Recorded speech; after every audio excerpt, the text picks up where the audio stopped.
are Kyle Katarn, a few years after you not only secured the Death Star plans, but saved the galaxy from the threat of the Dark Troopers. Now you must find out who is responsible for the murder of your father, save the galaxy, and in the process, discover your family's legacy within the Force. In 1997, LucasArts released the sequel to the hit game Star Wars Dark Forces.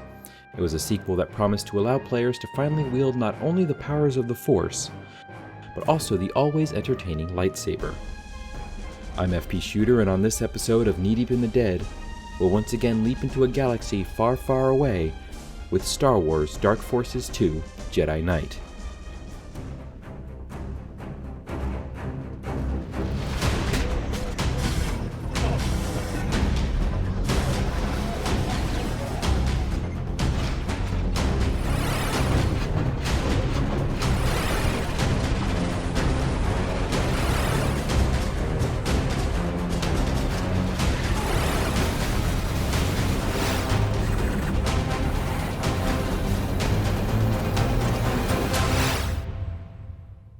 The success of Dark Forces made the development of a sequel a foregone conclusion. But how did the game make the leap from 2D sprite-based shooting to 3D?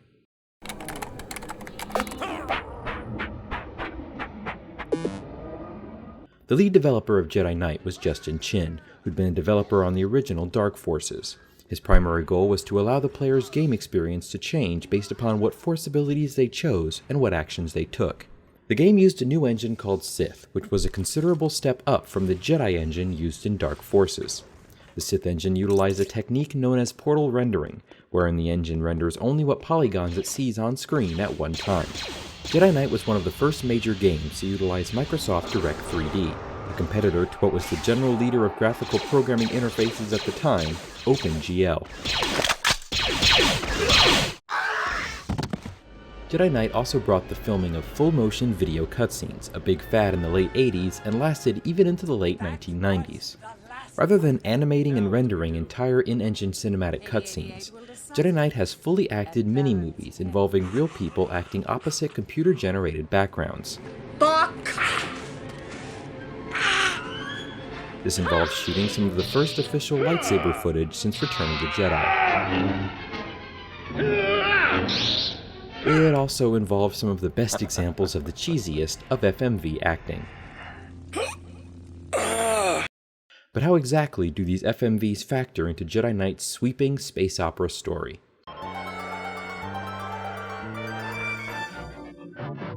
The ultimate thing about Star Wars games is how well their stories fit into the mythos. Well, the old pre-reboot mythos that's different now. Let's just talk about the story. In Jedi Knight, you reprise the role of mercenary for hire Kyle Katarn. The dark side? I've been there. Do your worst. He's still paired up with his pilot partner Jan Ors. Oh, whenever I need to find you, you're always in some kind of trouble. This time, they're chasing after the location of the legendary Valley of the Jedi, a secret location that houses the Force energy of thousands of Jedi. If Jarek captures this power, he will be a creature such as the universe has never seen. Also on the trail is a Dark Jedi named Jarek and his merry band of Dark Jedi. Jarek also has the unfortunate distinction of being the man who murdered Kyle's father. Morgan Katar! This dead man holds the valley's location. It's fitting then that after realizing your foe is no longer a pompous Imperial general, but a fully powered evil Jedi, that Kyle learns from his father about his family's legacy within the Force.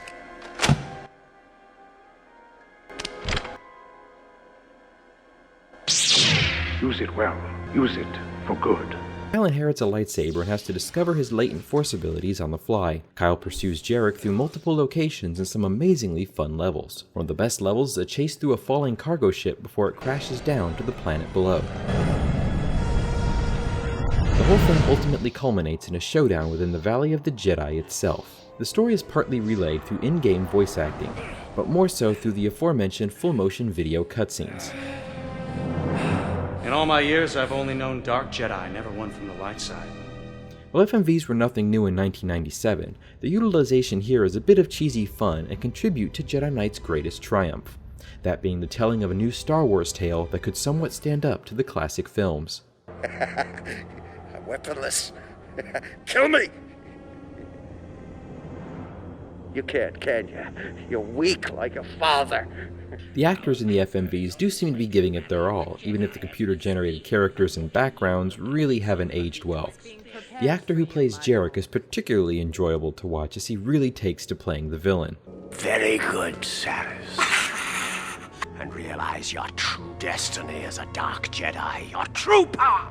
The Valley of the Jedi will soon be mine.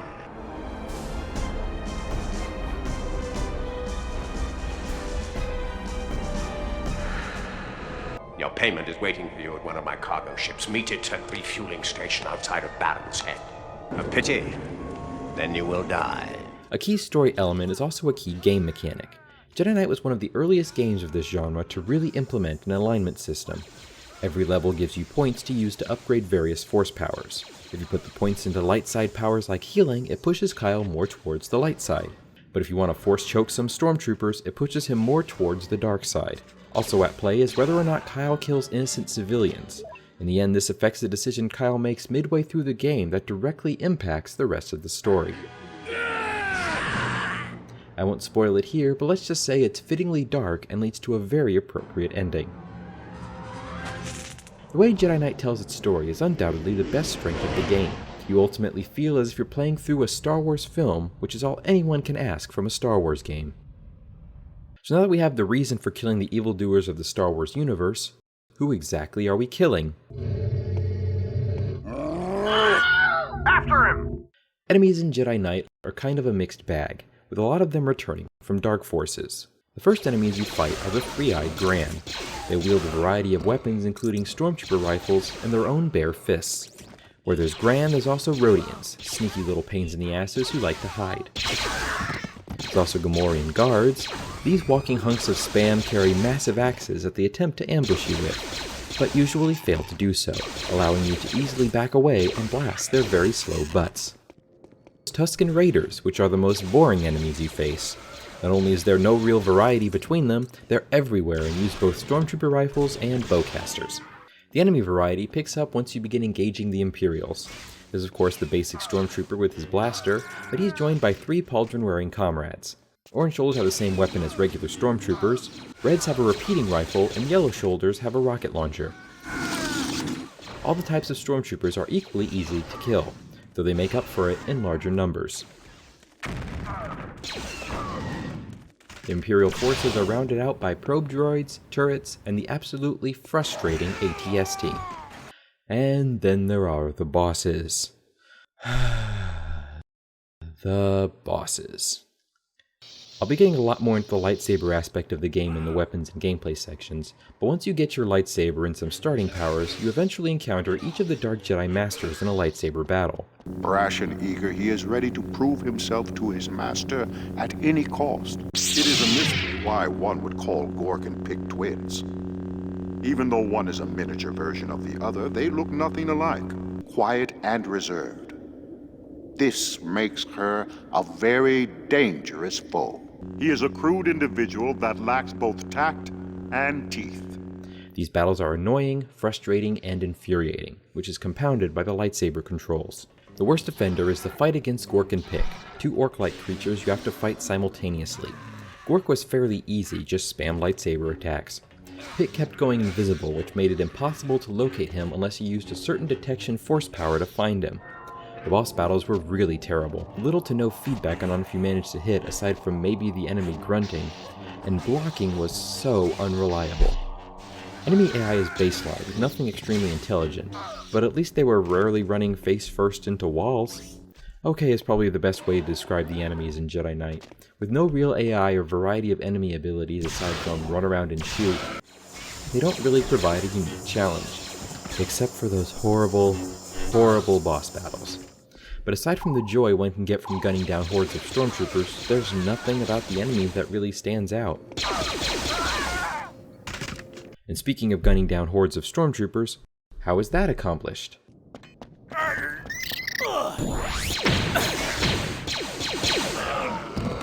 Many of the weapons from Dark Forces make a return in the sequel, and surprisingly, most remain useful even with the addition of the lightsaber to Kyle's arsenal. Your first weapon is a holdout from Dark Forces in the form of Kyle's loyal Briar pistol, which retains its main strength of being super accurate at the expense of power. You also get the trusty Stormtrooper rifle, which is inaccurate as hell but fires really fast. Also aboard is the standby thermal detonator, which is really just a grenade. Then you have the bowcaster, which is based on Chewbacca's weapon. It has 3 main firing modes: a standard single, powerful and accurate shot. Holding down the firing button fires 5 of those bolts at once, and the alternate fire releases a shot that bounces around the halls. Sequencer charges are landmines with a bizarre primary fire that ensures they literally blow up in your face. The Imperial Repeater is rapid firing but weak.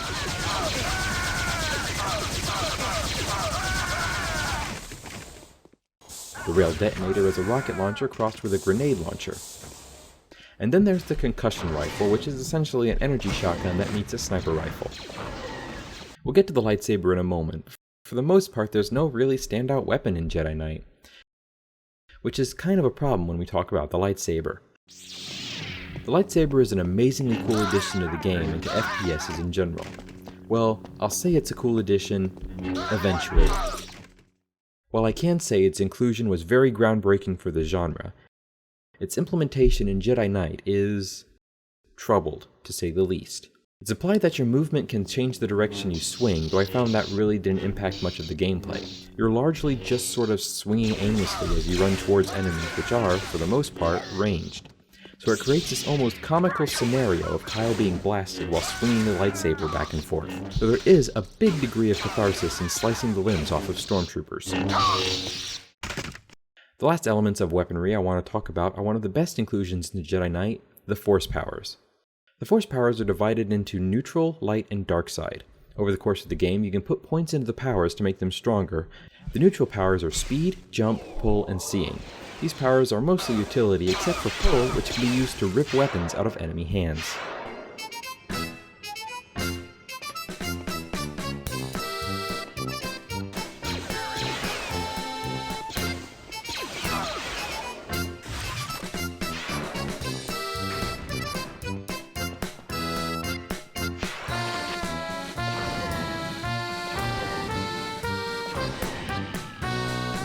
The light side powers are focused on protection and invasion, healing, which is self-explanatory, persuasion, which mostly renders Kyle invisible to enemies,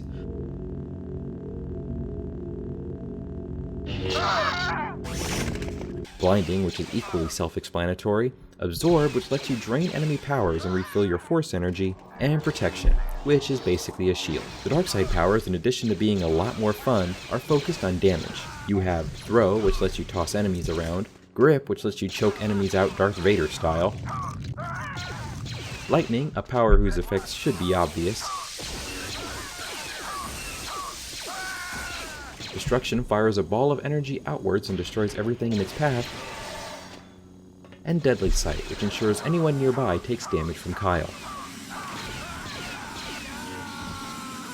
I put these in the weapons segment because they are capable of being utilized to destroy or damage your enemies in some way. Well, the dark side abilities anyway. Compared to the fun, destructive powers of the dark side, the light side powers are super lackluster. While this fits well in the lore of the universe, they make for a somewhat less fun playing experience. And speaking of playing experience, that brings us to the gameplay. How does all of this tie into the overall game?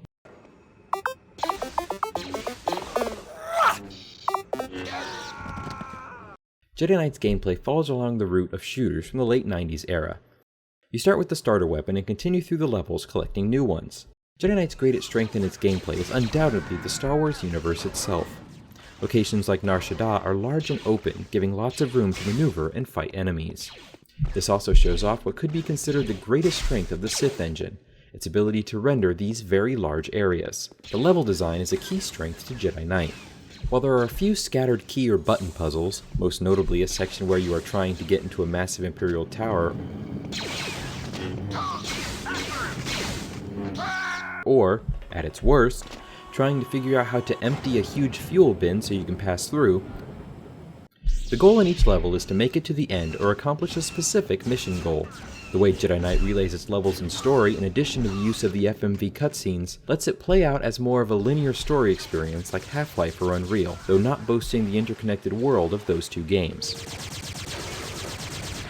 And while the game's levels are mostly strong, the levels set around Kyle's home are the weakest levels in the entire game.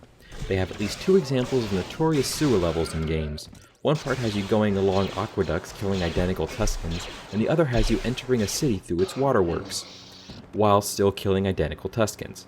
It wasn't enjoyable. While the level design is the game's greatest strength, obnoxious sewer levels aside, the second main strength lies in how it tells its story. The FMVs are fun to watch and provide fun rewards for completing the various levels. I've got to get to the top of that tower. You're just gonna get into more trouble. That's when you bail me out. Unfortunately, the weakest area of Jedi Knight I found was mainly in its shooting and lightsaber action. While I can certainly acknowledge its attempts at integrating the lightsaber and force powers, some of its gameplay can be very clunky. Navigating and selecting the variety of force powers can be a pain in the butt, utilizing control keys or the various numerical function keys. This is not exactly user-friendly when in the middle of a firefight. To that end, I more often than not found myself using weapons other than the lightsaber unless I was pretty sure I'd be able to get close fast. That's the core reason of why I think the lightsaber is a weak weapon in Jedi Knight. All the ranged enemies. Aside from the Gamorreans, or Punching Gran, or the Kell Dragons, which I had to, of course, punch in the face, the enemies are all ranged. This would be less of an issue if the lightsaber deflected the bolts more like I believe it was intended to, but when multiple stormtroopers are shooting me from across the map, I'll be using a ranged weapon as opposed to a lightsaber. With all this being said, it might sound like I didn't enjoy Jedi Knight, which, in all honesty, is kind of true. Why? While I greatly enjoyed the FMVs, story, and environments, the gameplay itself was baseline, and many of the encounters frustrating. I think that, unfortunately, the gameplay is where Jedi Knight falls the most flat. But that doesn't mean it's a bad game, nor is it a failure of any sort. Kill me!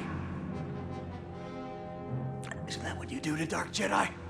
Star Wars Jedi Knight is an example of forward evolution of a game that heavily builds upon the strength of its predecessor, while also bringing something new to the table. Elements like the lightsaber combat and force powers would be a stepping stone into not only further Star Wars games, but melee combat inside games in general. While not everything that's new works, and elements of the gameplay can be kind of a mixed bag, the whole package is a fun experience for Star Wars fans. It was clearly put together by individuals who not only loved Star Wars, but appreciated the original Dark Forces for what it contributed to the FPS genre. While I don't think I can recommend Jedi Knight to all FPS fans, I can certainly say that if you're a Star Wars fan like I am, you should give it a try. Dark Forces 2 Jedi Knight broke new ground. Its eventual sequel would build upon it even further and become one of my favorite games of all time. But we'll worry about that one later.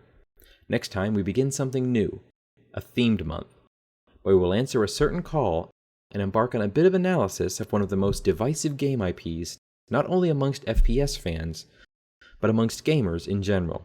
And we'll get more into that in the next episode. Till then, my friends, as always, game on, and take care. Well, I suppose that concludes our business.